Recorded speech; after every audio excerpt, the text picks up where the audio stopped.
vous avez choisi Adéaction? Parce qu'on me l'a fait connaître, et c'est ce que je disais à des amis tout à l'heure, c'est le côté pragmatique, concret d'Adéaction. On n'est pas dans les rêves ni dans les fantasmes, on est vraiment dans le réel. On fait des actions, on analyse sur le terrain, on fait des projets, et j'ai trouvé ça assez extraordinaire. Je n'aurais pas aimé quelque chose qui soit de l'ordre de l'imaginaire ou voilà, c'est ça qui m'a plu. Peut-être parce que moi-même je suis dans l'action sociale, et ce qui m'intéresse, c'est ce que l'on fait sur le terrain. Et ça, c'est important. Ce qui distingue Adéaction, je pense que c'est ça, la transparence qu'elle donne. C'est-à-dire qu'effectivement, elle a reçu 2 fois le prix Cristal de la transparence financière. Et ça, c'était quelque chose qui me parlait.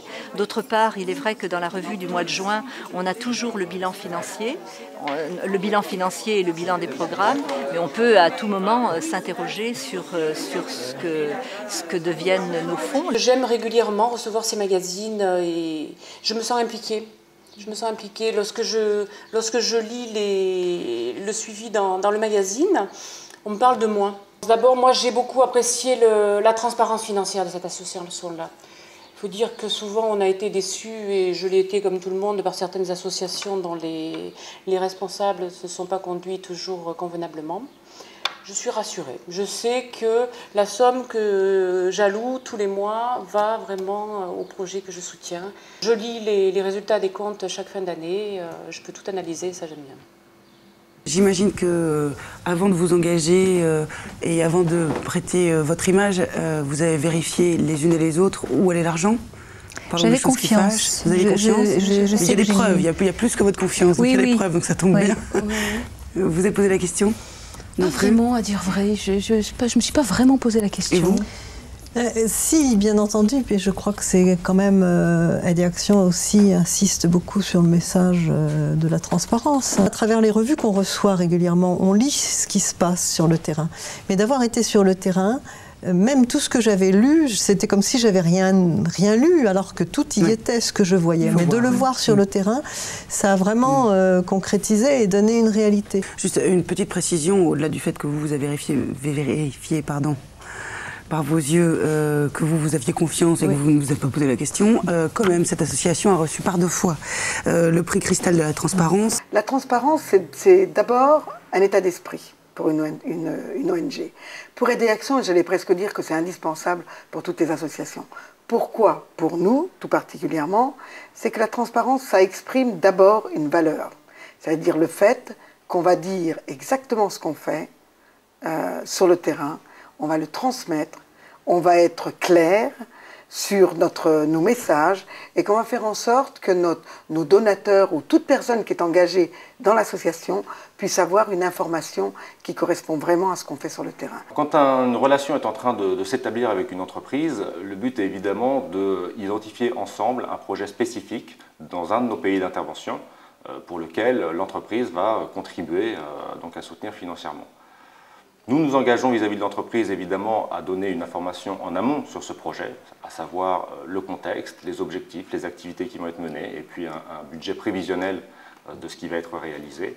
Et puis, au fur et à mesure que le projet avance, nous informons également, évidemment, l'entreprise partenaire sur le déroulement de ce projet, l'impact qu'il peut avoir, les résultats, et sur le bilan financier une fois que le projet est complètement finalisé. C'est le processus de reporting qu'on appelle chez nous, et donc c'est dans une logique de redevabilité que nous devons avoir vis-à-vis de tout donateur.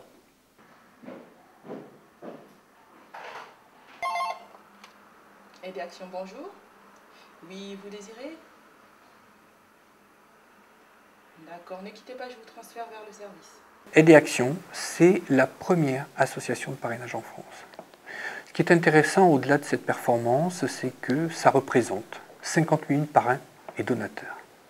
58 000 personnes qui, tous les mois, tous les semestres, vont participer avec un lien très très fort à la cause pour l'éducation dans le monde. Quel est notre engagement vis-à-vis de ces 58 000 parrains, en dehors de la transparence financière qu'on a pu voir?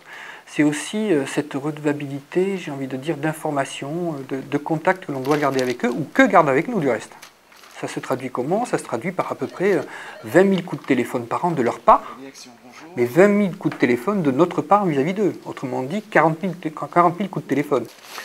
C'est quoi encore? C'est tout simplement près de 400 000 envois de courrier par an.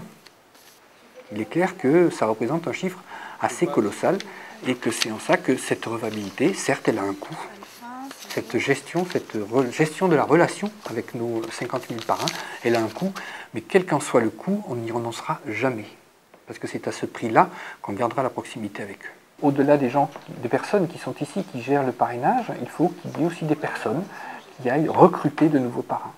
Et c'est vrai que ça, plus ça, plus ça, amène des coûts de structure, inévitablement et normalement, mais qui font qu'aujourd'hui, l'association est ce qu'elle est, qui font qu'aujourd'hui, l'association a son indépendance, qui font que demain, elle continuera à être pérenne. Je crois que c'est à ce prix-là, c'est en investissant ici un petit peu en coût de structure, qu'on arrive à la performance que l'on connaît aujourd'hui et à scolariser presque 2 millions d'enfants. Je crois que la transparence, c'est ne pas avoir peur de dire ce qu'on fait parce que les contextes sont différents. De ne pas avoir peur de dire quels sont les choix qu'ont fait les gens sur le terrain parce qu'effectivement, c'est eux qui choisissent leur avenir. Ce n'est pas seulement bien dépenser l'argent, c'est aussi pourquoi on choisit telle ou telle activité et pourquoi ces activités permettent de faire progresser la mission de l'association. Et là-dessus aussi, il faut être transparent. Si on prenait l'article 2 de nos statuts tel qu'il est défini depuis les derniers États généraux, ça veut dire que partout où l'éducation des enfants, l'éducation pour tous, est en péril, on se devrait d'intervenir.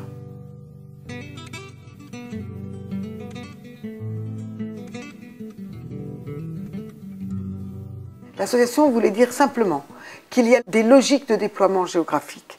Pourquoi? Lorsque l'on travaille dans des régions où effectivement les problèmes sur l'éducation sont graves et où les pays sont notés comme les pays les plus bas en termes de taux de scolarisation, mais aussi en termes de qualité de l'éducation, et aussi on exclut de l'éducation, qu'ils soient adultes ou enfants. C'est là qu'on doit agir. Mais aussi on doit faire en sorte d'avoir des logiques géographiques de zones, de façon à ce qu'on puisse, avec différents pays, développer des logiques d'influence régionale. Et ça, c'est absolument indispensable. Donc, on ne va pas ouvrir un pays tout seul en Amérique latine, par exemple.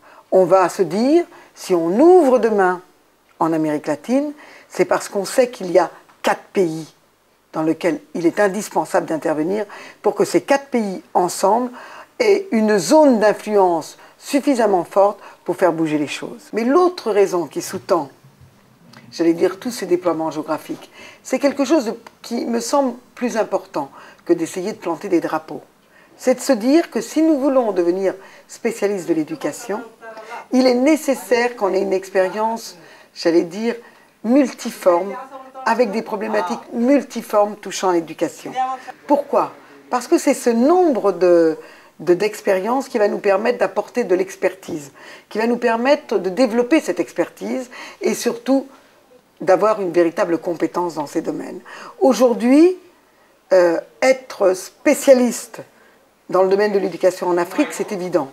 Mais être aussi spécialiste de l'éducation en Asie du Sud, donc en Inde, c'est aussi important parce que ça apporte à l'Afrique et l'Afrique apporte à l'Inde. Et c'est comme ça que nous entendons travailler. C'est pour ça qu'on se dit que faire du déploiement géographique, c'est aussi renforcer nos compétences dans le domaine éducatif.